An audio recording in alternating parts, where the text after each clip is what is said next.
Class பில்டிங்னா என்னங்க, நம்ம பிரிக்ஸா வந்து அதாவது பில்டிங்ல பிரிக்ஸ் அவாய்ட் பண்ணிட்டு டோட்டலா ஃபுல்லாவே காங்கிரீட் ஸ்ட்ரக்சர் வச்சு யூஸ் பண்ற பேரு ப்ரீகாஸ்ட் பில்டிங். இதோட அட்வான்டேஜ்னு பாத்தீங்கன்னு வைங்களேன், உங்களுக்கு வந்து வால் திக்னஸ் குறையும் போது உங்களுக்கு கார்பெட் ஏரியா வந்து அதிகமா கிடைக்கும்.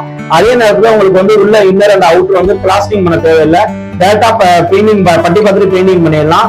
உங்களுக்கு பில்டிங் வந்து ஸ்ட்ரென்த் ஹையஸ்ட் ஸ்ட்ரென்த் வந்து ஹை ஸ்ட்ரென்த் வரைக்கும் எடுத்துக்காக்க ரெஸ்டன்டாவும் இருக்கும். ஆக்சுவலா டிஸ்அட்வான்டேஜ் பாத்தீங்கன்னா இந்த பில்டிங்ல நீங்க என்ன பண்ணாலும் சரி ஒரு பிளானிங் பக்காவா பிளானிங் பண்ணும். ஒரு டோர் ஓப்பனிங்கா இருக்கட்டும், விண்டோவா இருக்கட்டும், இல்ல எலக்ட்ரிக்கல் கண்டியூட்டா இருக்கட்டும், இல்ல பிளம்பிங் லைனா இருக்கட்டும், எல்லாமே பக்காவா பிளானிங்கா நீங்க நீட்டா பண்ணணும்னா எல்லாத்தையும் உடச்சு பண்ற மாதிரி ஆயிரும். அதனால பக்கா பிளானிங் பண்ணும்.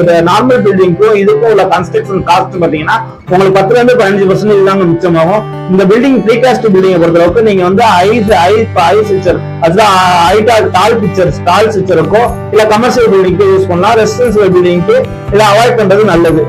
ஃபர்ஸ்ட் டைம் நம்ம சேனலை பாக்குறீங்கன்னா சப்ஸ்கிரைப் பண்ணுங்க.